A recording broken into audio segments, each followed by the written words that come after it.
Bonjour. Alors toujours dans l'idée de la prison de l'ego, qui est vraiment un enfermement en moi-même, fait avec les barreaux de mes conditionnements, et qui me donne pas de vue sur l'extérieur, et qui fait donc que je suis tout le temps en train d'avoir des actions égoïstes, puisque la seule chose qui existe, c'est mon intériorité, donc je fais que ce qui m'intéresse moi, et même si je marche sur les pieds de quelqu'un d'autre, c'est pas grave, hein, je peux voler une vieille dame qui a un peu que ça pour vivre, tout va bien. Enfin, l'essentiel, c'est que moi, j'ai quelque chose, un intérêt. Donc voilà, ça c'est la prison de l'ego, c'est un enfermement de la conscience, un rétrécissement de la conscience à mes propres limites, qui sont pas forcément les limites de mon individualité, hein. J'en ai défini les deux. L'ego, c'est ce qui me rétrécit, c'est les conditionnements qui me rétrécissent.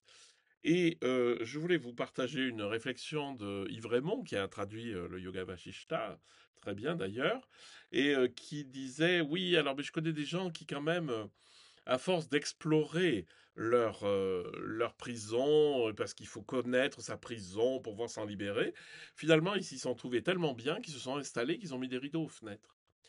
Et alors, je trouve l'expression est magnifique, mais c'est surtout l'idée que on peut tourner dans l'observation de nos limites et finalement s'y complaire. Et en fait, le travail, c'est pas du tout ça. Le travail, c'est de laisser tomber les murs et on s'en fout, en fait. Ça veut dire, oui, d'accord, j'ai été conditionné comme ceci, comme cela, mais je vais pas non plus essayer de me déconditionner, parce que c'est pas ça qui me déconditionne. Je peux certes faire un travail psychologique, un travail sur moi, etc., pour me déconditionner de choses qui me gênent, mais ça marche pas du tout comme ça.